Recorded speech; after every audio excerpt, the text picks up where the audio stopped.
here on my end. So thanks everybody for joining us today. My name is Jeanne Falk Jones. I'm one of the agronomists with Kansas State University, and I'm a member of the High Plains Sunflower Committee, and they are one of our sponsors for today's sunflower production webinar. Also, we have Colorado State and Kansas State University as part of this. So this is really kind of a joint effort to deliver some information to you guys on some of the latest research that we have regarding sunflower production. We're going to talk about some general sunflower production, some specific things, and then also on production, and then talk about what kind of marketing opportunities we have with sunflowers, because our market dynamics have changed a little bit over the couple of years, and so we thought we should have everyone hear what our opportunities are for marketing sunflowers. So with that, we're just going to go ahead and jump right in here. There's a couple of housekeeping things that we're going to go over before we get in very deep on our sunflower production here. So, okay, of course, now my slides aren't advancing like they should. Okay. If you would like to ask a question, we encourage you guys. This is supposed to be a learning opportunity for everybody involved. And so if you have questions, there's a couple of ways that you can get those asked. One, you can, if you're using Zoom, you can type them into the chat box down here at the bottom of your screen. And so it looks like a little cartoon blurb. And so you can click on that, the chat function will pop up and you can put your question in there. If you're using YouTube, you can type your question into the comment box. But you have to have an account made and be something to that. Not hard to do, but you'll have to have that in order to put a comment in the comment box. Now, if all else fails, you can just email your questions to me. I'm happy to get those put into the conversation and get those asked. And honestly, guys, we have a pretty small group. You should have a function where you can raise your hand, so you can do that, or you can unmute yourselves and ask questions. We really want this to be an opportunity for everybody to learn. So with this small of a group, I think we can definitely go through the unmuting and just asking questions at the end of presentations. So with that, we'll go ahead and move to our next thing. If you are getting certified crop advisor credits, there is going to be two opportunities to get those credits. You'll get a half a credit at the end of the weed control section. If you are there for the sunflower production and weed control sections, you'll get a half a credit there. The QR code will be on my ending slide. And then we'll have another QR code at the end of the webinar, and that will get you the second half of credit, which will be for our marketing opportunities. A little different in the way that is structured because we had a little bit of a difference on how we got the credits applied for. So you can sure get them, but there will be QR codes to scan. If you don't want to mess with scanning QR codes, you can email me right now and when we leave with your name and your CCA number, and I will create a list and we'll send it into our CCA folks and get those credits for you. So you can do that where you either scan the codes both times, or you can just email me now and email me when you leave, and then you'll get credits that way. So either way works fine. Just know that there's two ways to go ahead and with that, we are not ready to thank you for joining us because we're not quite to that point yet. And why won't it stop sharing? There we go. So we are ready to switch gears and move right into our first presentation. We have Ron Meyer with us. Ron, you can go ahead and pull your slides up if you would like to. Ron is our sunflower agronomist. He spends a lot of time working on sunflowers in our area and is with Colorado State University just across the border in Burlington. And I'm sure he's getting snow right now from the pictures that I've been seeing from that area. So a good day to be inside talking about sunflowers for Ron. So with that, Ron, we can see your slides and it is in presentation mode. So you should be good to go. Great. Hey, Jeannie, give me a thumbs up if you can hear me. I sure can. Okay, great. All right, I'll go ahead and get started. So appreciate everybody joining us today. And just so everyone knows, Jeannie engineered this whole thing. So she is in control. She set it up and she designed it. And thank you, Jeannie, for all your efforts. So I'll talk about production and, we'll talk about fertility and markets and insect control. And then I'm not going to talk about weed control. Jeannie will follow up with that. So with that, If anyone out there doesn't have this high plane sunflower production guide and wants one, get up in the chat, give us your physical mailing address. Jeannie and I will make sure you get one of those. They'll come to you without cost. The High Plains Sunflower Committee has paid the cost on that, and so it's really a good book. If you want one, let us know. We'll get you one. All right, so I'll talk about plant breeding just to start out with. And so there are a lot of tools out there that breeders are using, and some of those include diagnostic markers, flanking markers, polymorphic markers for candidate genes. And one of them that is very popular is called Snip Technology. So that's just an acronym for single nucleotide polymorphism. It's a genetic marker technique. And essentially, it's just a variation of a single position in a DNA sequence among individuals. So these are breeder-friendly markers. And so essentially, I get questions about, okay, so that's GMO technology. The answer is no. Sunflowers do not use GMO technology.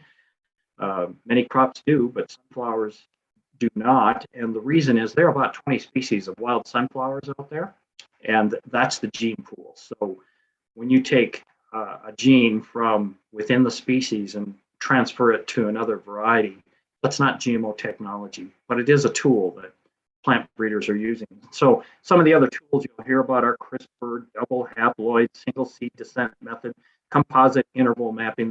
Those don't mean much to me, but a plant breeder would know exactly what you're talking about. And so those are tools that let me get my slides straight again, that are available for the breeders out there.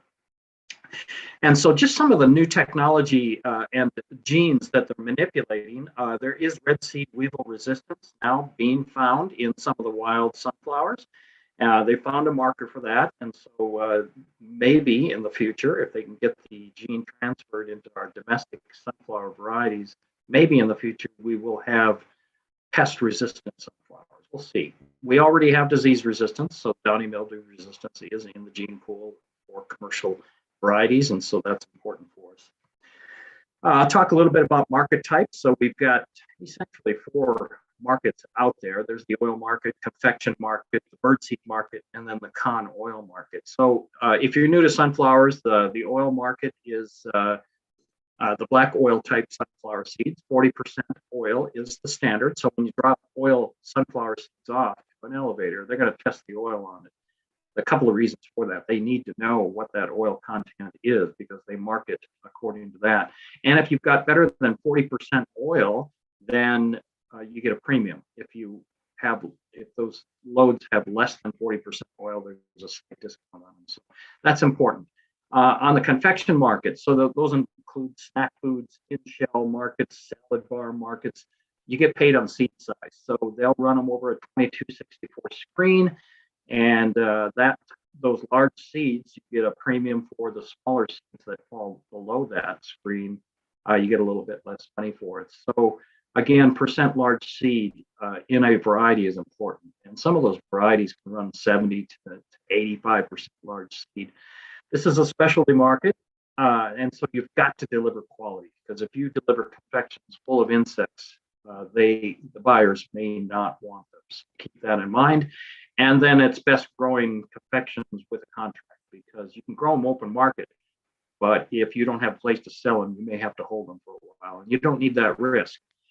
There's also the birdseed market, and so that market does not care about oil percentage. And so here, one of the strategies is if you've got low oil, birdseed may be the route to go. If you have high oil sunflower seeds, then definitely you want to go to the crush plants. They're going to pay you a premium. And then there's a con oil market that can meet both confection or oil. That's by contract only. It's a small market. And so we'll talk just a little bit about risk, but essentially all the oil and the confection and the con oil market offer contracts. And if you offer for the confection market anyway, you need to be contracted so you have a place to go with them in the fall of the year. So staying with risk, this just shows a Chicago Board of Trade market, futures market for corn. There is no Board of Trade for sunflowers. So that gives us a slight advantage because the processors offer an act of God contract. And so when you ask them about what does it entail, the answer is pretty simple. If you don't produce the crop, you don't have to deliver it. So essentially, if you get hailed out or droughted out, you've got that contract in place. You make a call and say, I can't deliver the crop, it's lost. They may send a representative out, but essentially you're out of the contract. So it's pretty simple. If you need risk protection, I would definitely inquire about an act of God contract for those sunflowers. So keep that in mind. All right, so we've got better tools today than our forefathers had. This was this guy's weed control tool, his seed bed prep tool, and his erosion control tool. He had tillage, and that's all he had for a tool. And this poor guy's out here trying to keep his ground from blowing away because it's not covered. And so we have wind out here. We have wind towers for a reason. The wind blows. Our average wind speed is 9 miles per hour per day. And so that means if you get a couple of days without wind, it'll make up for it. So today we've got much better tools. We've got better herbicides that can handle residue and don't need incorporation. We've got equipment that can plant and work itself into the high residue situations. There are crop rotation strategies with this crop, and then reduced tillage strategies with this crop too. So in this picture just shows an example of 2-year-old wheat stubble and 1-year-old corn stubble. This ground has no chance of leaving that area. So it's pretty well protected. Water isn't going to run off very easy. Wind isn't going to blow it off easy.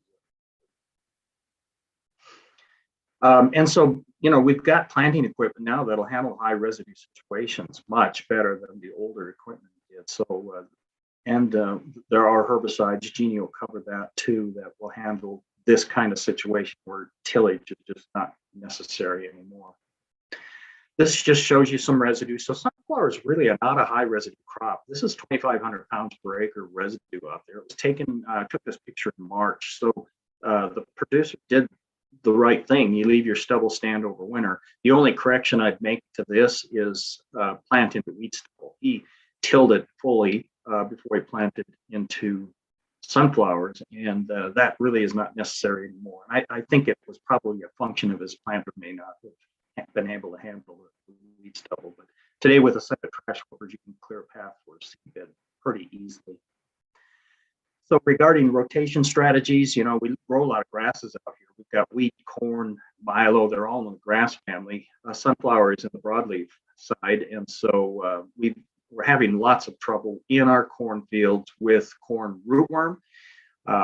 Introducing a broadleaf crop into that rotation will address that corn rootworm issue nicely. And so that's just one of the strategies we use out here.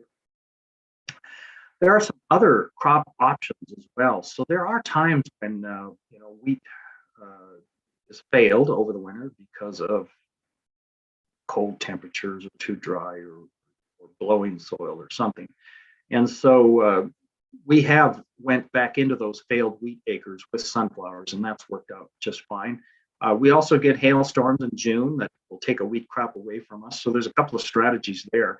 On dry land, one strategy we'll use is fallow the hailed crop and then plant the fallow into wheat that fall. So, the other option is to go ahead and plant into the hailed out wheat, and that can work as well.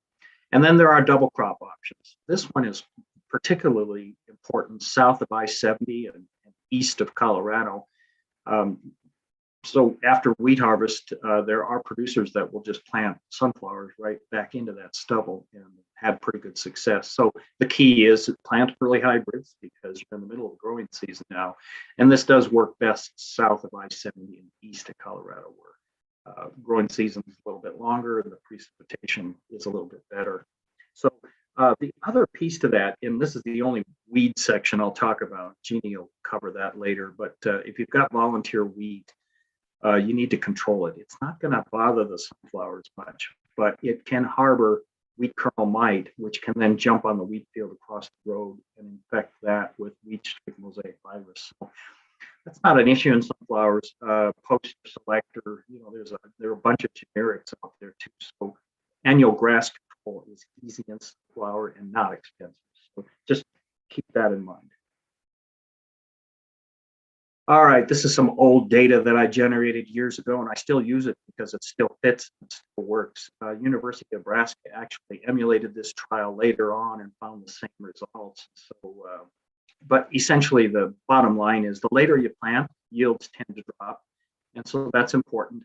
The other thing we did find though is planting dates from about early June and later had less insect issues. So less seed weevil and head moth problems and fewer stem boring issues as well. So that's important. We can plant early. Not many producers out here plant early anymore. For the most part, we're planting in June and we're getting along just fine. This is data from Merle Weevil out of USDA ARS station at Akron, and it takes about 50 pounds of nitrogen to produce 1,000 pounds of sunflowers. And so some people use 60 pounds per 1,000 pounds of sunflowers. So, you know, that's kind of a range. But bottom line is Merle found his top yield, and it rained that year in Akron. He produced 2,500 pounds per acre with 60 pounds of nitrogen. Now that's not nearly enough. That 60 pounds should have raised only half that crop. So the caveat here is the previous crop was well fertilized wheat. Sunflower has a taproot that will go down below 4 feet, and it will harvest moisture and fertility down there that some of the other crops can't get. So the bottom line for when we talk fertility is soil test, know what's out there, and then fertilize accordingly. Now, I do have some producers on irrigated ground. They've got lots of water, and they shoot for over 4,000 pounds of sunflower per acre. The new data is suggesting that nitrogen rates above 200 pounds of actual nitrogen per acre may not pay for itself. So even when they've got lots of water and high yield expectations, I'm counseling folks to say, to let them know that 200 pounds of nitrogen is probably going to be enough. And then the other new research coming out is phosphorus responses. So the data is suggesting if your soils are testing medium or better in phosphorus levels, phosphorus may not pay for itself. And so it is only the low testing phosphorus soils that you need to add phosphorus to. So that can save you a little bit of fertilizer money as well.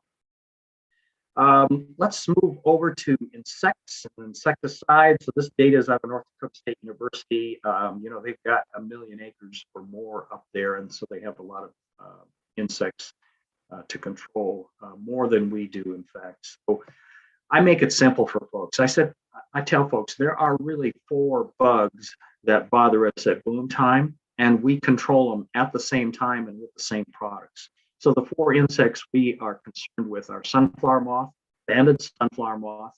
We've got the red seed weevil, and we have the gray seed weevil as well. Now I've got 2 crossed out here that are problematic from the northern plains, Lygus bug and sunflower midge.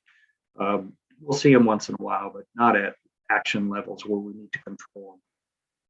So bottom line is these are at bloom bugs, and that's when we control them. And if you see your sunflower field looking like this, it's time to get serious about scouting, finding out what levels of insects you have out there, and treat them if you need to. So the reason we say that is sunflowers can go from looking like this, and 4 or 5 warm days later, they'll be at full bloom. If this is the first time you're spraying them, this is too late, because the strategy should be to control the adults before they lay very many eggs. So at this point, you're going to control adults just fine, but the eggs they've laid will hatch, develop into larvae, and the larvae feed on the seeds, and that costs you money. So make sure when you get to this point, you're ready for insect control if you need it. We'll talk just a little bit about what they look like and economic thresholds as well. I get calls during the summer saying, my gosh, I've got all kinds of bugs in my sunflowers. I don't know what to do. And my answer to that is the ones you see are not the problem insects. It's the ones you don't see that are the troublesome ones. So these are, they're just pollinators. So there's probably 3 or 4 kinds of bees on here.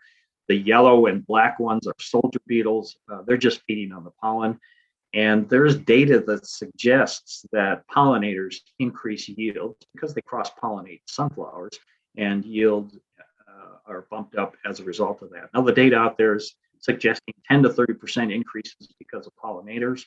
I think we're more in the 10% range versus the 30%. But regardless, pollinators don't hurt sunflowers, they only help them. So this is a gray seed weevil, and you can see they're hidden back in there. They're small, they're not showing themselves, and they don't like to because predators can get to them when they come out. And so that's a gray seed weevil. There's a red seed weevil. Okay. Again, you'd have to look for them, find them, and then count them on each plant to see if they're at economic thresholds. The easiest way to scout for seed weevils is to walk up to one of the open sunflower heads. And I just take my thumb and brush it around about 3 circles, and they'll back out. You can also get them to back out with DEET, or if you blow cigar smoke in there, they'll back out as well. This particular head has 3 seed weevils on it. So the economic threshold for oil type sunflowers is about 5 to 7, depending on price and yield potential. So we're below economic thresholds for oil type. The economic threshold for seed weevil in confection sunflowers is 1 per head, and so we're there. And so if you're scouting a number of heads and you're averaging 3, that's an action threshold that you need to spray for. All right, that there is one of the moths that are problematic for us. That's a flower head moth, and then there's another one, a banded flower head moth, that's just a little bit smaller than this. But you can see they're not large in size, and those adults now are going to feed on that pollen, lay eggs, and the adults don't do the damage, but the developing larvae are the ones that eat into the seeds and cost you some money. The bug to the lower right is just a soldier beetle, so he's just a pollinator. Okay, there are pheromone traps for the head moths. You can get them at gamblers or some of the other places. The pheromone's located on top. This is just a cleaned out milk jug. We've cut a hole, a window on the other side. Inside is a 50-50 mixture of water and antifreeze. Bugs then fly into that trap. They get caught and we can count them. And so that's an easy way to scout for head moths. Okay, so what do you use? The good news is there are all kinds of insecticides available and they all work. And I've got Lorsban crossed off here because Lorsban is no longer available to use in any crop. And so Lorsban's out of the picture, but there's a bunch of other ones that work just fine. This is a newer one, Rynoxapyr. So DuPont had it, they sold it to FMC. So FMC has Rynoxapyr now. And FMC has actually changed the formulation. So the old formulation was called Preventative, and that was labeled at 14 ounces per acre. The new formulation has the same active ingredient, but it's much stronger. So they call it Ventacor. Ventacor is labeled at 1 ounce per acre, 1 to 2. And so it's a lot stronger, you use a lot less, works just as good, same active ingredient. The restricted entry interval for Rynoxapyr is 4 hours, which is pretty safe. And you can see it's pretty safe on lacewings, ladybird beetles, predatory bugs, predatory mites. It's a really safe product to work with. It also works best on larvae. So that means we're controlling head moths with this one. It's a little weaker on seed weevils, but just keep in mind, Preventative is now Ventacor. So this is out of North Dakota State University, and the bottom line here is everything's working so far. The blue tall line is the percent damaged seeds from the untreated check. Everything else has decent control. So what I tell folks is when you're controlling insects and sunflowers, you don't have to go with the highest priced product. The cheaper ones also work. Now there's new data out of South Dakota State University that is suggesting that there is some efficacy issues with seed weevils and permethrins. So we'll see if that holds. I just don't know that we're going to have that trouble down here. We might, but the bottom line is if you're spraying sunflowers every year, rotate your products and families as far as insecticides go. This is just some data I generated with Ventacor, and it works very well for head moths. It's a little weaker on seed weevils. So we also have other insects that bother sunflowers. These are stem boring there are really two. There's a Decties and then there's a stem Weevil. And we really don't have an insecticide that'll work on these anymore because you need something that's systemic and will get inside the stalks. And so the bottom line is if you've got stem-boring insects that are bothering your sunflower fields, plant later. It looks like planting dates from about mid-June and later will greatly decrease the incidences of Decties and stem weevil. All right, so just keep in mind we're 30 to 40 days from physiological maturity from this point. And so in about 2 weeks, these sunflowers will drop those yellow ray petals. And in about 10 days to 2 weeks after that, heat dependent, they will be at physiological maturity. Now, when they're at physiological maturity, they're not ready to harvest yet. They're 35% moisture. So what moisture do we harvest at? Bottom line is they need to be about 10%. And they combine nicely at 10%, and the elevators will take them at 10%. I think they have cutoffs at around 11 and higher. They really don't want them, but at 10% they'll take them all. So at 10%, the picture on the top shows intact heads coming out of that combine. That's really how you want them. You'll get the smallest amount of trash, less seed damage, and less dockage when you combine them that way. Now, sunflowers dry fast, and so they'll go from 10% to below 8% quickly. The picture on the bottom is about 5% sunflower seeds. And what happens is if you don't make adjustments to the combine, you'll get pulverized heads, you'll get a lot more trash in the bin, there's seed shattering that will occur, and then harvest losses that will occur. And then lots of times at 5% moisture sunflowers, combine fires can be an issue. So you combat that with harvesting them wetter, so get them at 10%. And then the other piece to that regarding fires and combines is just to make sure that you're cleaning the engine compartments off a couple of times a day. So that's important. The other thing too is if you're getting sunflower heads coming out, beat up out of the back of your combine, if they're coming out in pieces, slow the cylinder down, open the concave clearance, and increase the air, trying to clean them up a little bit. If you don't, you're going to get seeds like the picture on the left where this is 60% dock. And if you bring in a sample with 60% dock, the elevators are going to have a hard time accepting that. So again, just slow the cylinder down, open the concave up, increase the air, you can get them down to 60% dock relatively easy. Okay, if you don't have the Sunflower magazine or are not getting it, it's available without cost to you. It's published 6 times a year. Production and market stories are there. They actually sent a journalist down here in the fall of the year, and so there are times in that Sunflower magazine we're reading about high plains sunflower producers. What are their strategies? What's working? What's not? The way to get it, the best way is to just get up on the website sunflowernsa.com, and I'll show that website again later, 2 slides later, and you can order it up there. The other way to get it is to get a hold of Jeanne or myself. We can get you signed up to get that thing. So if you're not getting it, it's a really good piece of information. The other thing, that sunflowernsa.com website has all the data. So Jeanne and I and the other researchers, when we publish, we send it to the National Sunflower Association. And so you can read about herbicides, insecticides, varieties, plant breeding. There's just a lot of good information up there, good technical information. All right, I'll summarize this. So regarding fertility, soil test, what you've got there, set yield goals that are realistic. And then nitrogen, 150 pounds of nitrogen is enough to grow 3,000 pounds of sunflowers. So keep that in mind. Phosphorus levels, 30 pounds per acre on low testing soils. But if they're medium or better, testing as far as phosphorus goes, you may not need any. In our cell loam soils, we don't use potassium, but sandy soils might need it. So again, test, know what's there, and fertilize accordingly. I've got micros with a question mark. So in my research, I have yet to find a response to micronutrients in sunflower, but that doesn't mean they don't work. So what I tell folks is do a check out there, put some micros down, and let the combine tell you whether or not they paid for themselves. Stand established, plant 2 inches deep, use the smallest size seed you can get. We've always had better stands with smaller sized seed. So that's not as important for oils, but very important for confections.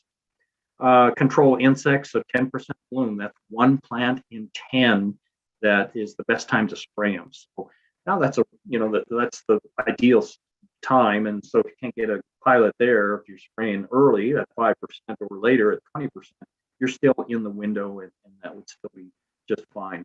And then harvest is close to 10% as possible. Okay, I think that's what I've got. I've got websites up there if you need yield data. If you Google CSU crops, K-State puts theirs under agronomy.kstate.edu. Yield data is up there. The National Sunflower Association website will also have yield data as well. So with that, Jeannie, thanks for all your hard work on this thing. I'm going to turn it back to you. Okay, guys, if anyone has questions, we can sure field some questions here before we move into the weed control section. So if you have questions, you can put them down into the chat box, or you can just unmute yourself and ask the question that way. Either way will work fine, and we'll spend just a few minutes here going over any type of questions that anyone might have, and then we will move into weed control. So Ron, I guess I have one question for you. I know at one point you mentioned the small seed size, and you were talking, smaller seed size. Is that related to the amount of moisture they need to absorb in order to start their germination process? I think so. Yeah, we just always have better stands with smaller seed, and I think that large seed's got a great big woody hull to it. I think it just takes more moisture to start the germination process. And so, yeah, I tell folks small size. We've just always had better stands. Good deal. And Ron, there is a question in the chat box. It says, do you have any insight for sunflower lecthin? Oh boy, Lithin. Yeah, I don't. So that may be one of the fats in the oil, and I just don't have any expertise in oils as far as specific. So, oil. Jeannie and Ron, that would be, sometimes you have like soybean lecithin or sunflower lecithin. I'm not sure it's really a protein material, but I see Mike Williams is on here for Red River. So Mike, you might have a better answer for any of us here. Thanks, Calvin. I was thinking you might have an answer for us. Yeah, I was sure hoping Calvin had the answer, because I don't. I'll get right on it, okay? I know that there is lectine out there. I know there are companies that refine that product to use the lectine, but I know very, very little about it.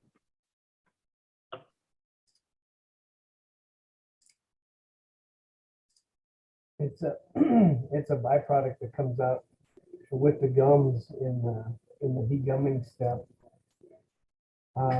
We don't remove any of it, but it's just it's a product that's gaining popularity and value. So I mean, it's something that we may look at in the future.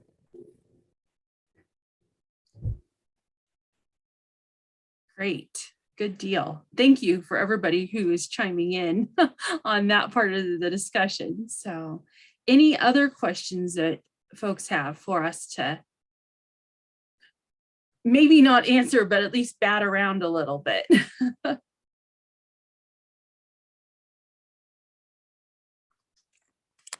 Okay, then with that, if you guys do have questions, go ahead and put them in the chat box. Ron will be on with us during this whole webinar. And so if you have questions, you can send them directly to Ron, or you can put them in the chat box to everyone.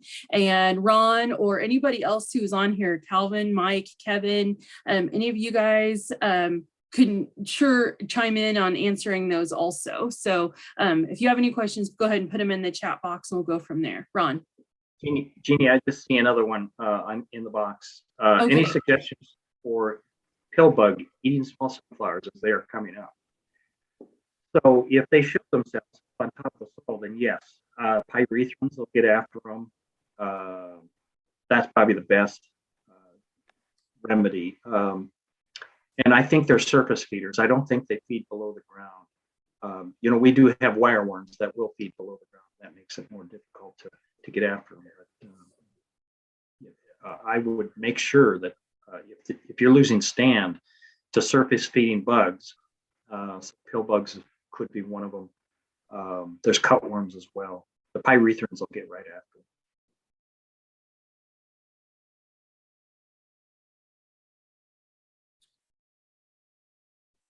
Okay, so yes, thank you. That's a good question on pill bugs, because sometimes you do see them out there, especially under where it seems to be where you have lots of residue in fields. Those seem to be where I tend to notice them, I guess. So okay, so we're going to switch gears and move right into weed control. And so I'm going to share my screen here, and we will jump right into talking about weed control in sunflowers.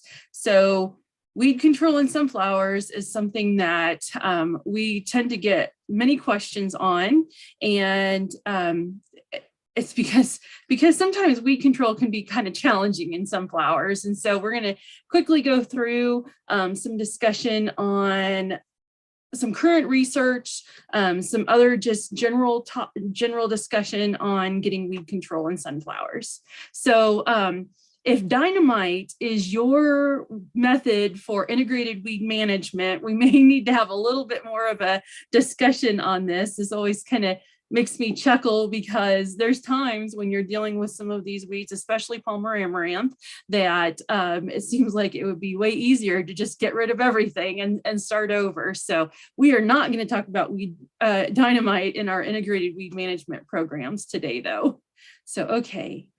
Preventative weed management, that is really the key for keeping weeds under control in sunflowers. We never want to see them. And this is not a new concept. We talk about this in all of our crops. We don't want it to emerge. So we need to have a plan of attack in order to prevent any weed emergence. And so that includes an early spring treatment, which would be a treatment right about now.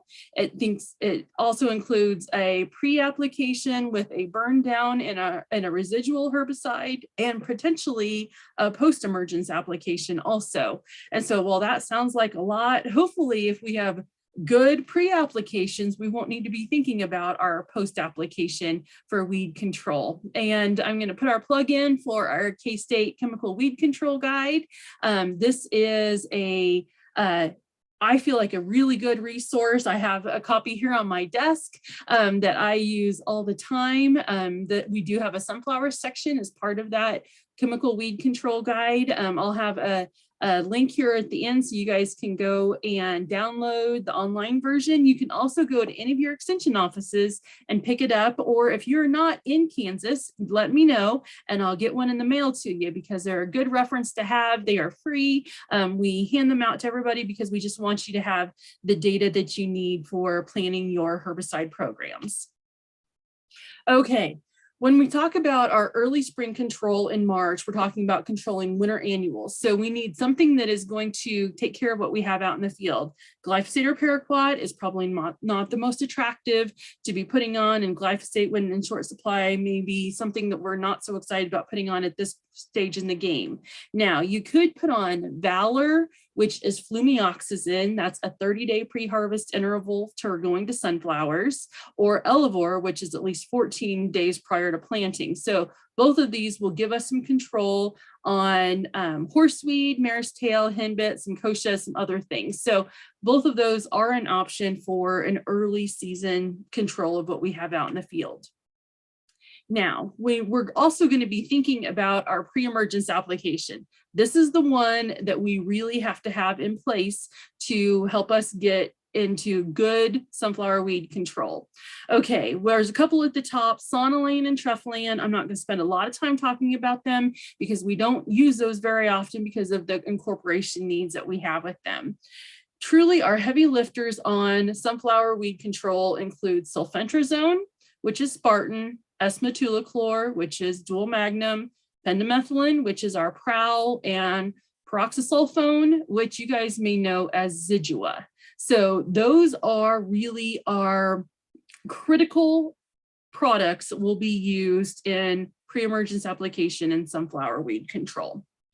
Okay, as we are moving forward, when we see sulfentrazone, the claim to fame with sulfentrazone are Spartan or Authority are the name brands for sulfentrazone, it goes after pigweeds. Specifically, it does a really nice job on Palmer amaranth. I've never seen Palmer amaranth, preventing it from coming up. It also has some activity on kochia and other broadleaves. It does not have any grass control with sulfentrazone. So when we're looking at needing grass control, we look at the S-metolachlor, which has many generic products out on the market, or the pendimethalin or the Prowl. So in many cases, we're looking at a Spartan dual tank mix or a Spartan Prowl tank mix. And then when we're talking about Zidua, we're talking about grasses and small seeded broadleaves. Probably I would not leave Spartan out of a mix when we have Zidua with it. Now you might notice I have the KIH 485, that's Kumii 485. You may have heard us talk about this product, the Zidua product, when we were testing it, because we did a lot of testing at K-State and several other universities, and we called it KIH 485. And so that is that product that has become Zidua now, or the pyroxasulfone. So the other thing is there's lots of premixes on the market related to sunflowers. Many of those have these products that we're talking about in them. And so we have the Authority Edge, Authority Supreme. Authority Supreme has a slightly higher amount of the Zidua in it than Authority Edge does. We have the premix of sulfentrazone and S-metolachlor. That's the Broadax product. Spartan Authority Elite. We have Spartan Charge, which is sulfentrazone, or Spartan plus carfentrazone. You may know that as AIM. And then we have another down here with Zidua, with Zidua and AIM together on that to make Anthem Flex. So I just wanted you to know, you may hear other names, but that is our premixes that have those very key products in them. Okay, so when we talk about products that have residual control, all of those that we just spoke about have residual activity. I'm going to tell you just a little bit about some research that we have had here at K-State. Well, I say K-State, but it's actually across many areas here in the High Plains. And so this is some research we just completed the first year on. And we have, let me switch my pointer here so you guys can see what I'm pointing at. So we have dryland locations at Akron and Hayes. We have irrigated locations. I had the one at Tribune and we had one at Scotts Bluff. What this is looking at is the influence of cover crops and how they interact with our herbicides with residual activity. So what we had was plots with cover and no cover. Within those plots, we had 2 termination timings, and that is when we applied these following herbicides. So the termination timings were early May and late May. So those products were applied at that stage. We had Roundup in order to control the wheat that was out there, because our cover crop was planted to wheat. So we had Roundup to control our wheat, and then we had 2 of our herbicide products, or with residuals, was Authority Supreme and Broadax. And so Authority Supreme, remember, is our Spartan plus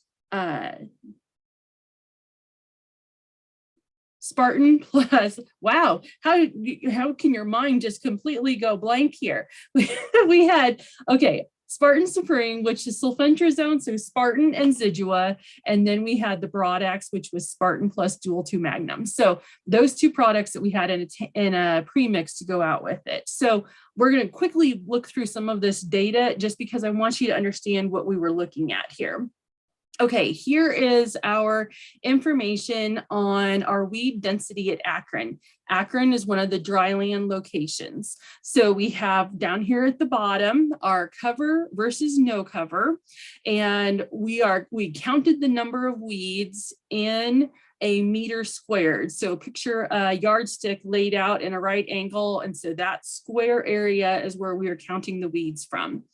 What you'll notice here on our first termination timing, so here's with the cover crop or with no cover crop, we're not seeing a lot of difference here. We're seeing the weed density here with just glyphosate, where we have more weeds showing up both here on cover and over here on no cover. So we're seeing weeds showing up because we don't have a residual herbicide out there to help suppress them.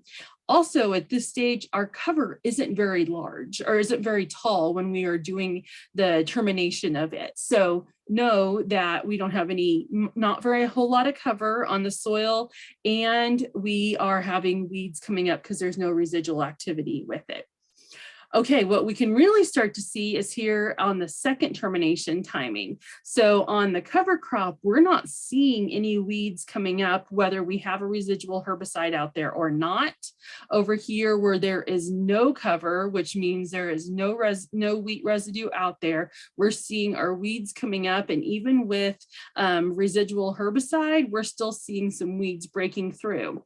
I think we have some differences on when we were not catching rain, basically. I don't think we caught a lot of rain in Akron last year to get some of these herbicides activated. And so we have some interesting things going on in this study just because of the timing of rainfall, knowing when we're having, getting the herbicides activated and when we're having a flush of weeds coming up. Okay. Sorry, I skipped one thing. These weeds were probably already up at application time. And so that's an important note over here on our no cover second termination timing. This would have been applied at the end of May. And so we probably already had weeds, most likely Palmer amaranth, that was up and were established when we put this product on. They were probably glyphosate resistant. And so spraying them with glyphosate didn't have any effect on whether they were there or not. Okay, so percent weed control, what we're seeing here is reflection of what we were seeing for weed biomass. Over here on no cover crop, our weed control was down like 65% over here because we had nothing to really hold those weeds back. Even after we put the residual herbicide on, we probably stopped some, but there were already weeds established out there in the plots. On the other three bars here, we had 90 to probably 98% control on all of those just because we weren't seeing a lot of weeds. When we're rating for weed control, we look at first the number of weeds, but also the size of weeds. So it's a little bit, I hate to say subjective because we get used to how we go through and rate plots, but we are seeing some differences showing up here on that. Okay, so this is at the Scotts Bluff location. This is an irrigated trial. What you'll notice first thing, and maybe the first thing that you noticed that I did, is all of these ratings here where we have nearly 100% weed control. So here in our first termination timing, we're seeing residual herbicides really doing the heavy lifting here. And so even with a cover crop in our first termination, we're seeing nearly 100% control on both of these. With the residual herbicide, we're seeing the same thing over here on no cover crop. So the residual herbicides are what are really helping us. When we're looking at our second termination timing, so the end of May, we're seeing that the herbicides, when we have glyphosate in there, we are getting good control. And then as we're moving through the growing season, we have diminished amount of control. So we're still having some weeds that are growing out there and that are causing us less and less weed control, because as we go down, we're having less weed control showing up here.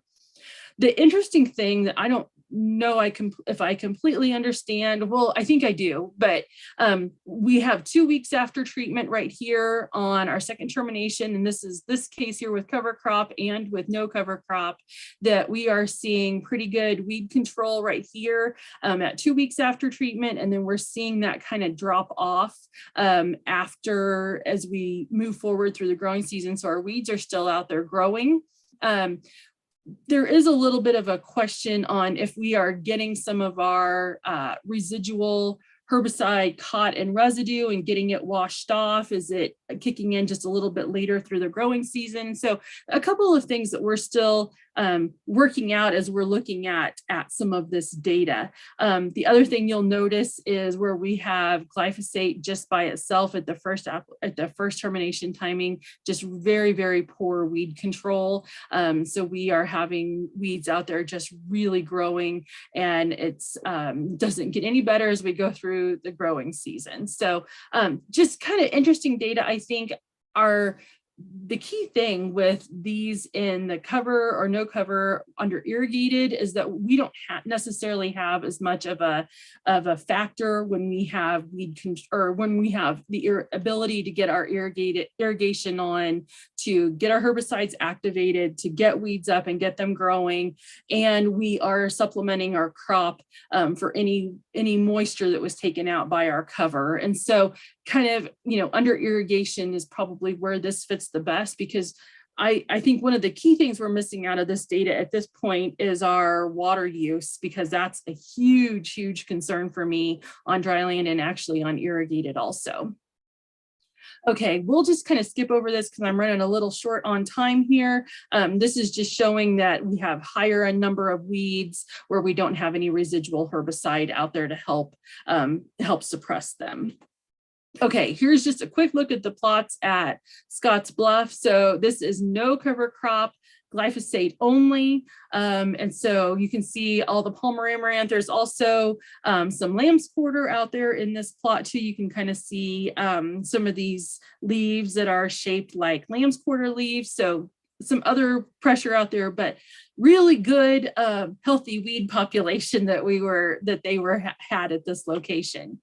Here is the mid-May terminated cover crop. You can notice there is some residue on the soil surface, but not a ton.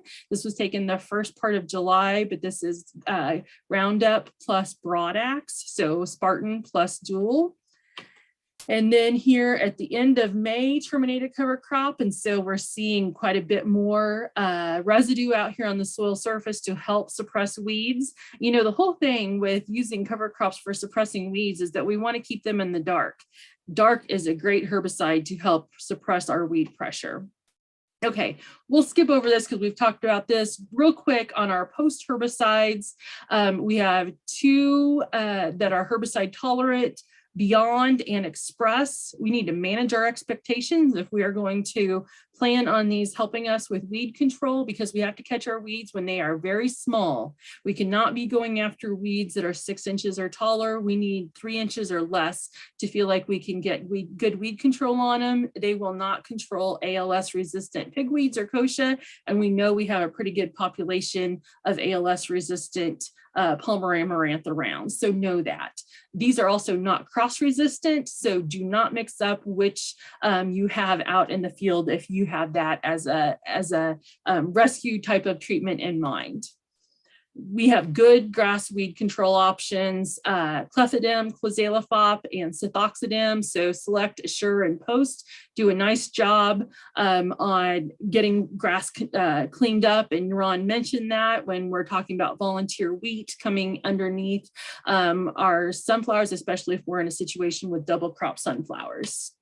Okay, Zidua can be applied post. We can put it on from the V1 to V8 stages. It does a pretty nice job of having broad spectrum control, no activity on any weeds that are already up. We looked at some research looking at overlapping residuals. So as our residual is is declining in its efficacy, to put on another application of herbicide with residue to kind of give it a boost and extend our weed control. Okay, this is some research that I had in Colby here a couple of years ago. We have some follow-up data on it, but this has approximate costs on it, so that's why I shared this slide. But you can see even 8 and 10 weeks after treatment, Broadaxe as a pre, or Broadaxe with a post, an early post 2 weeks after, 4 weeks after, or 6 weeks after, gave us really good weed control clear out here to 10 weeks after emergence. And so this is 10 weeks after those sunflowers come up. So the Zidua can give us season-long weed control by itself, but then we might be able to improve that just a little bit if we go in and put a later application of Zidua on up to that V8 stage. Okay, why would you want to be planning on this? If you have a situation where you have a poor stand of sunflowers and you feel like palmer are going to be coming up through it, that's a reason to use Zidua. If you have a hail that opens up the canopy, that's another good reason for putting Zidua on post. If you have a field where you have a palmer amaranth problem and know it, or if part of the field does, that's a good reason. And if you're in a field with unknown history, you don't know what's going on or what the weed pressure has been in the past, these are the situations for a sequential Zidua treatment. The reason being why we would want all these that have in common is high weed pressure or an open canopy. Both of those are problems when we think about weed control. Okay, summary, get a plan in place, start clean and stay clean. So start clean and prevent any weed emergence. Pre's are a critical part of this. Broadax, Spartan Charge show better weed control than Prowl by itself in some of our research, but in many cases, a tank mix with sulfentrazone with Spartan is an important component of keeping palmer amaranth at bay. Protect the yield with early season control. We know that sunflowers are not very competitive early in the season, and our post options are limited. I actually looked it up, and there's like 3 post-emergence products in our herbicide, or 6 in our herbicide guide, and 3 of those are just for grass control. So not a lot of options later in the season. Zidua really is that option. Okay, so that's the end. Here is my contact information. If you are needing CCA credits, go ahead, pull out your phone and use your scanner to scan in and get your CCA credits for Ron's presentation and mine. You can get a hold of me at basically the Northwest Area Extension Office in Colby, which is on the experiment station. You can follow me on Twitter or send me an email. I'm happy to get those answered. With that, let me see if we have, Ron, can you see the chat box? Can you tell me if we have questions on weed control, or maybe we should just keep moving? Oh, wow, I was way longer than I thought I was. Sorry about that. Yeah, you're good. No questions on weed control so far. Awesome. Okay. So I will stop sharing mine and we will move directly into the next step here. Sorry about that, guys. I was way longer than I thought. Okay, now, Kevin, we are ready to move to you. Are you going to share your screen, or do you want me to share it from my side? Go ahead and share it if you'd like. Okay, I can do that. Okay, so Kevin Swanson is joining us. Kevin is a member of the High Plains Sunflower Committee. He is with Colorado Mills. And so we thought they would be a great discussion partner here on talking about our marketing opportunities. So Kevin, we are ready to roll. Well, hello, everybody. I'm Kevin Swanson with Colorado Mills, and we're a processor of sunflowers. We purchase the sunflowers direct from the farmers. We crush the seed to make a crude oil. We take that oil then to the next step and run it through a refining process where it makes a finished product, so it's ready for cooking oil use and snack food companies, companies that are baking products. That's a good high lake sunflower oil for the vegetable oil markets. And I just wanted to touch upon the opportunities that we have right now for current contracting. So we're looking for the high oleic sunflower varieties. When you're out purchasing your seed, the high oleic or New Sun are the 2 varieties that are out there, and we're preferring the high oleic. Right now, our bid delivered for Lamar on our acre contract is 32, 40, 100. And we offer a grower loyalty program. So for each year you grow for us and contract with us, we add 20 cents to that base price up to 5 years, so you can get up to $1 premium. We have 2 other receiving points that we take sunflowers in. We have Bethune, Colorado that works with us to take seeds. And then we have a Walsh, Colorado location right now working with us also. And our acre contract delivery there is $31.90 is what we're offering, plus the grower loyalty program. I've already touched on the grower loyalty program, but I can answer any questions later if anybody's got questions on that. Our price is based on the 40% oil content. When the seeds test higher than 40%, we pay a premium. There is a discount if they go under 40. Ultimately, the price of the oil is the highest priced product in there, so that ultimately helps set that price. We do it on an acre contract basis, which is like an act of God contract. We accept the seeds that are harvested off the acres that are contracted with us. So if you contract 100 acres and they produce whatever the production is that you harvest, you can bring in against that contract, and that's what we pay on. We also offer the opportunity, if you want to do it on a percentage basis, like I had some growers that'll do 25% 4 different times during the growing season, so they can maybe participate on some up or down in the market. And then we average that all together once they do their finish their 100% production contracting with us. And we also honor that as an act of God contract. And for producers that have on-farm storage that would like to cut them, put them in their bins and then bring them to us at a later date, or bag them and bring them to us at a later date, we have an on-farm storage program where we pay the producers 25 cents 100 a month to store them for us and deliver them at a later date.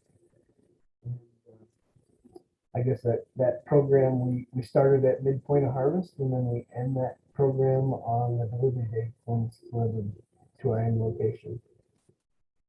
I have myself and Kent listed on the bottom. We're both here in the Lamar office. And we have Mike Bretz also. He lives in Goodland, Colorado, that works with us, and his information is on there also. Anybody have any questions for me?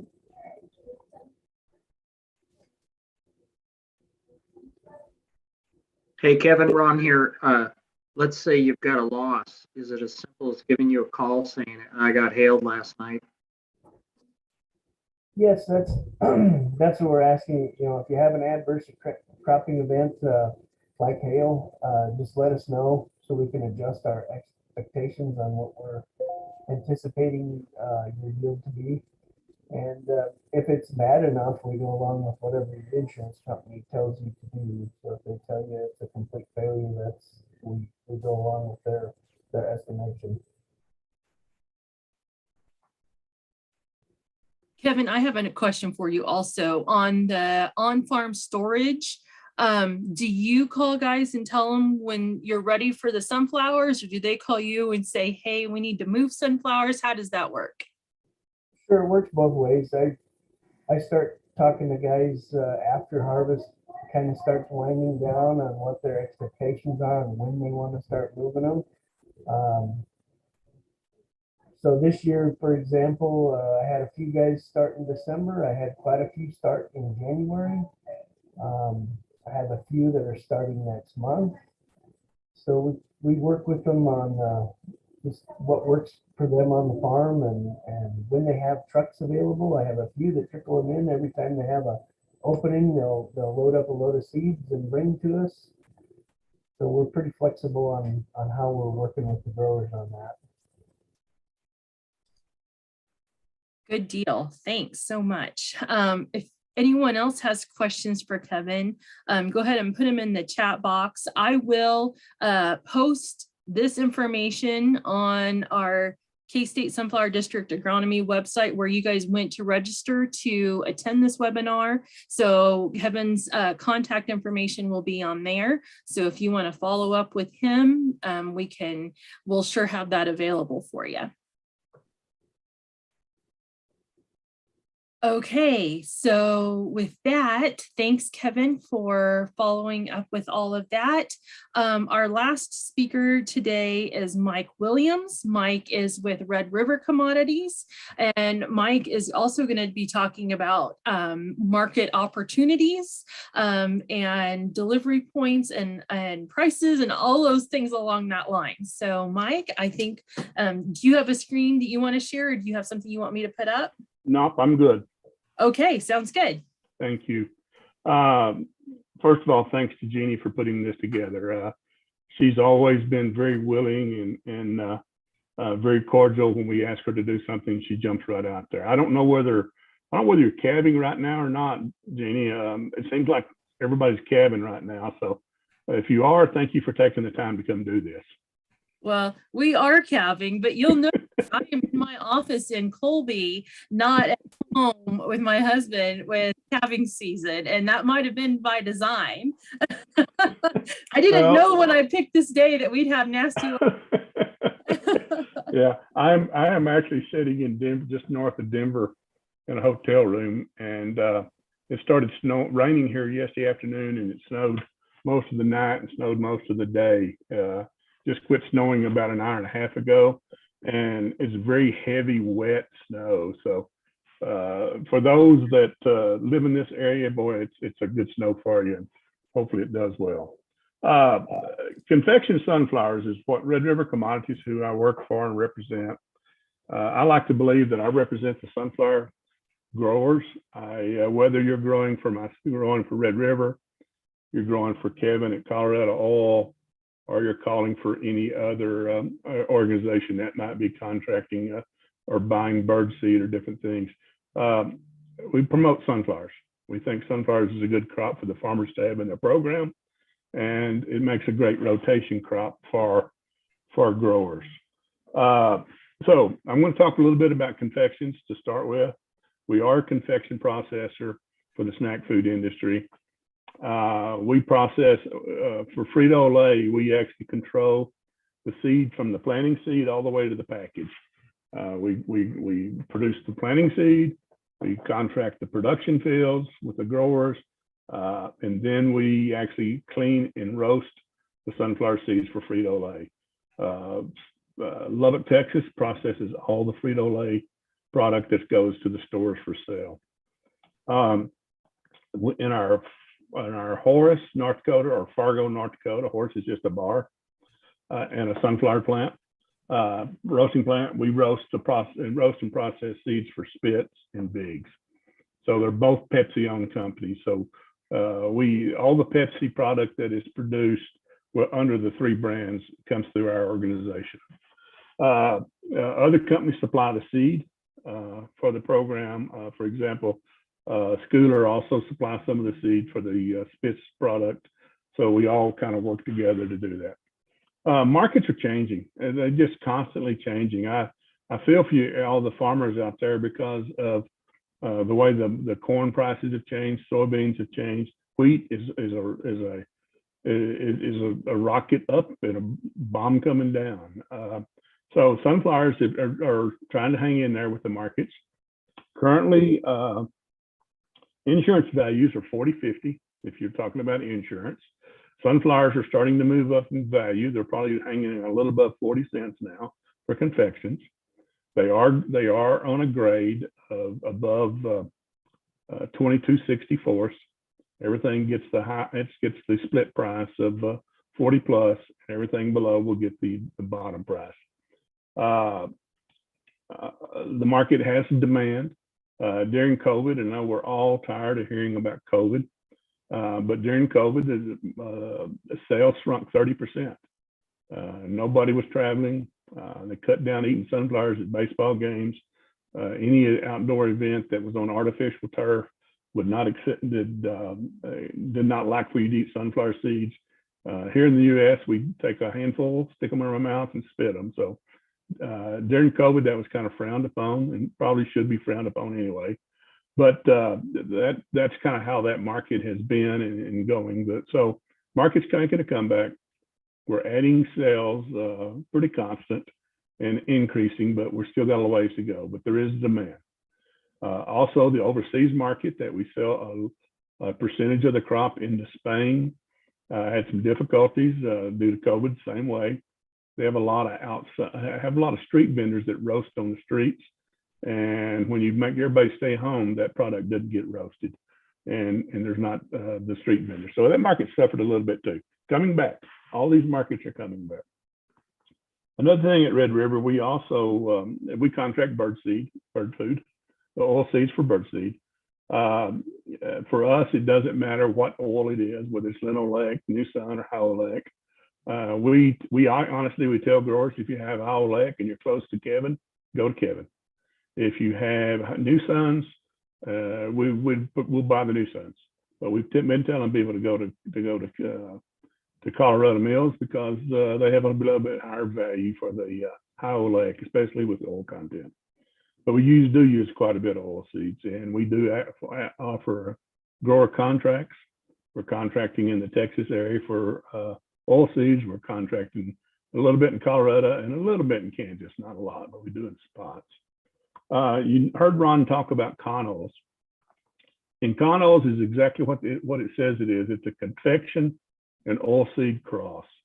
The male parent is the confection, and the female is the oilseeds. So you develop a little bit smaller seed to plant. The reason the product was developed originally was because we were working with some breeders ourselves, and we have a product called Sun Butter. And we figured out that the D-hull, the ability to remove the hulls from the kernel and separate them, was a lot easier to do on the con hull type hybrids. And you got a higher return on that. Plus, the oils that were developed that were in there, and quite by accident, wasn't intention, but ended up being on the bottom side of Howlec. Howlec starts at 80% elect value, and most of the cons will run in the high 70s to maybe 81 every once in a while. So we found that product works very well in the making of our Sun Butter product. So in our North Dakota operation, we contract con oils, particularly for our Sun Butter product. We don't contract the con oils in the southern part, especially Texas, because of peanuts. Sun Butter is a peanut, tree nut free product. So we grow it in areas that do not grow peanuts. And we actually have our truckers, even though there's not peanuts grown in Colorado that I know of yet, Ron, we still have our truckers sign affidavits that they're not hauling peanuts, because how severe the allergens can be for somebody that digests an allergen from peanuts. So we try to make sure that's free. I'm open for questions on any of these products, on markets. I did not put out a flyer or anything, but those that have a pen and a pencil, I'll give you my email address. It's Mike W at redriv, redriv.com. And if you have any questions that we don't answer here, or you any other information you might want, drop me an email. Right now, it's about the easiest way to get a hold of me because I'm moving around so much right now. But look forward to working with some of you. And each and every one that are growing sunflowers, I wish you the best. And I always tell people, be safe. Everything we do out there in agriculture can be dangerous. So always be safe. Always be safe. Like for you to go home to see your family at the end of the day. Hey, Mike, Ron here. Con oils, are they contracted only? We do contract them up north, and there are growers that will grow them open, especially where sunflowers are predominantly grown in the Dakotas. There are a few growers that grow them open, Ron, but not very many. It's a pretty specialized market, as you can tell. We buy them. There's a couple of other companies that buy them, even though they're used for other places. There's a comment in the chat. Do you expect the old crop sunflower market to continue to rise? It will for a little bit, I think. And Kevin can also put input in that, but I think that as we get a little bit closer to the summer, it could rise just a little bit. Confections right now have definitely risen some. There's a need for confections right now, so if there's any open confections, there is a need. But yes, I expect them to rise a little bit more. Not tremendously, but possibly another penny or so. Yeah, that's a good point. I think it can continue to rise some too, but you got other oils that'll come into play that some people may look at too, that may start customers may start introducing that oil instead of the higher price sunflower oil, but there is a firm demand for the highlight sunflower oil right now, so I'm sure it's going to keep it propped up here for a while. Okay, another question in the chat. Have producers had good results harvesting with an ARRO Milo head? So Kelvin jumped into this, but I believe that may be an all-crop header, and that's what CSU uses for their sunflower plots. It works great. If it's not an all-crop header, then I'm not familiar with it. I'm not familiar exactly. I think that is an all-crop header, what I'd call an all-crop or a soybean header. And yes, they work fine. You tend to get a little bit more trash with them than you do with some of the pan style headers, but they do work well. One thing I'll add to what Kevin said there a minute ago about the oil seeds. People keep in mind, I know there's a war going on in Europe right now with Bulgaria or excuse me, Ukraine, which is one of the largest growers of oil seeds and the seller of oil. Keep in mind that in the oil that is produced in the United States basically stays in North America. The customers are US, Mexico, and Canada, and it very little gets exported. What gets exported goes into Japan, but that's a pretty small percentage. So what goes on in the war doesn't affect it entirely as far as demand.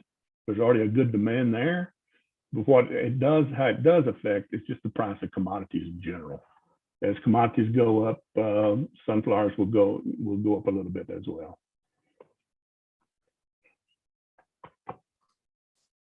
That's a very good point, Mike, because I know when you hear the Ukraine being #4 exporter or something or supplier of sunflowers, it makes you curious how that's going to affect what we have going on over here. Yeah.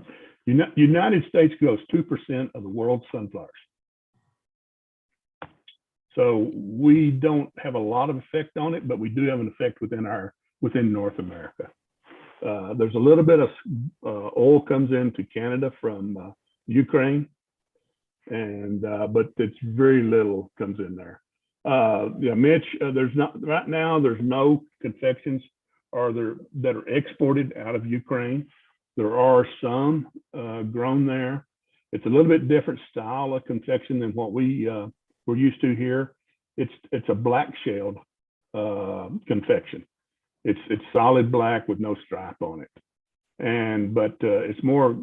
They used to call them Russian peanuts, but that's more the style that's grown for confections in Ukraine.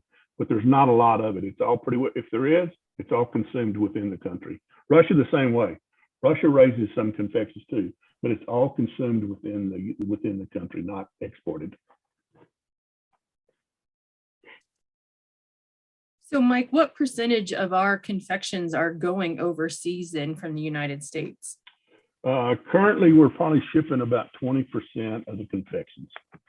At one time, that was considerably higher, but there again, it's through the COVID that we've gone through, so that's gone down a little bit.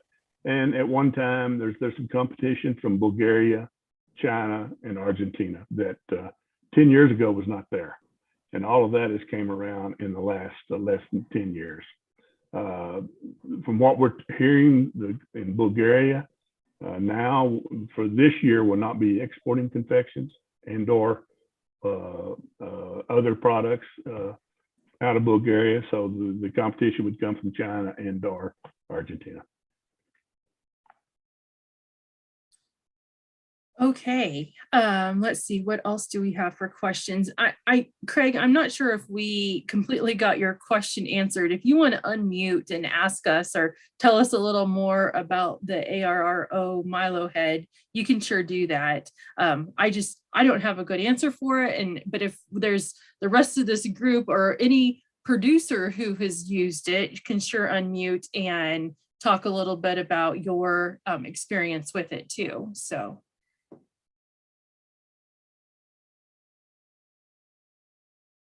I'm not sure that's a good sign when everything goes quiet here. So any other questions for Mike or Kevin or Ron? Or we have Calvin on with us. Calvin, I didn't introduce you, but you've been very active in the chat.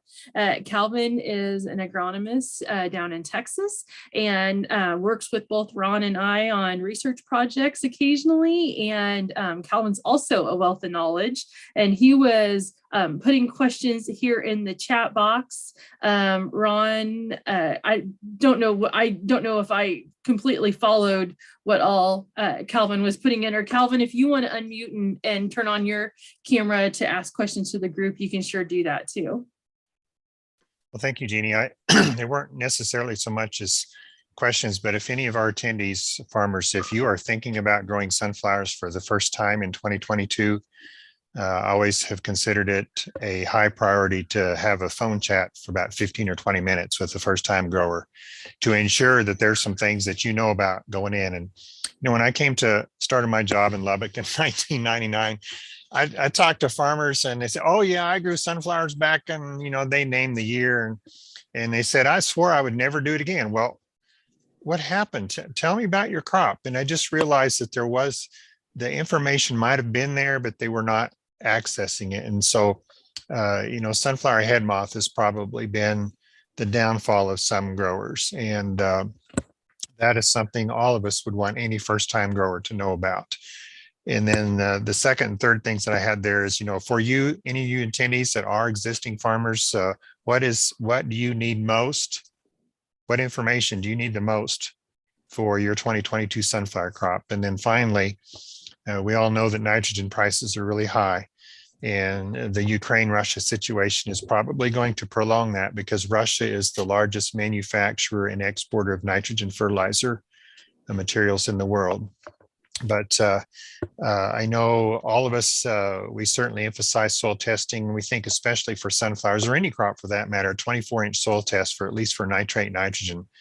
That's your readily available form. That is good. That soil nitrogen that you have there has never been worth more than it is today.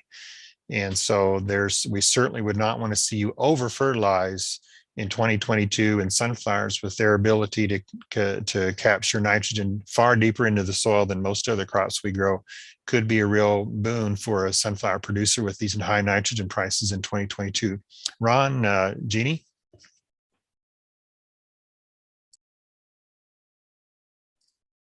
Okay, thanks, Calvin. I appreciate your closing comments on that because I think those are very applicable to what we have going on right now with this. So with that, any other questions, put them in the chat box. I'll go ahead and put up our last slide here for getting information that you guys need on sunflower production.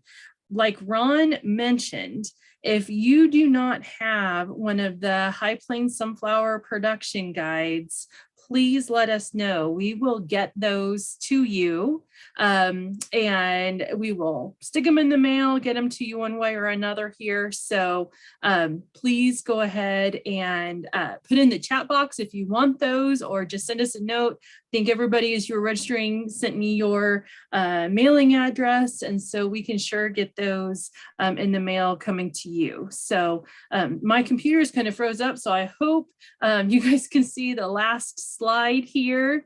Okay, Ron's giving me a thumbs up. That's good. So I can't tell if it's in the right mode, but we have three credits or three QR codes on there for you. One is anyone who needs to get your CCA credits, scan that QR code to get your second half credit for the marketing portion of our webinar here. So scan that, it'll take you to get your credits. If you do not want to mess with scanning QR codes, email me right now with your name and your CCA number, and I'll get you on the list to make sure you get the credits for that. I also have a QR code up there for the High Plains Sunflower Production Handbook. You can download the digital version. It is housed on the K-State K-State publications page. If you don't do QR codes, you can actually just Google High Plains Sunflower Production Guide. It'll pop up on a K-State website, and you can get it there, or send me a message and we will get the paper copy in the mail to you. The last thing that you may always feel like we ask you to do is to do an evaluation for this webinar. And I think that helps us direct us as we are doing future programming for future programming related to sunflowers and future programming related to any other type of production needs that you might have. So I'm going to go ahead and also put that link here, if I can get everything to work, into the chat box. And so you will be able to see that to go in and fill out that evaluation form. So, okay, I'll put that in. There we go. So we would really appreciate it if you guys would show or fill out that evaluation form, because that will be important for us as we are moving forward doing any other sunflower programming. So with that, Ron, is there anything else in the chat box that we need to finish up with? Looks good so far. Okay, good deal. So with that, I think we will go ahead and sign off for the day. Thank you everyone for joining us. Please, if you have questions, follow up with us. Calvin's correct. We want to make sure you have any questions that you might have answered before entering into growing sunflowers if it is your first time. So I think we will call an end to our sunflower webinar.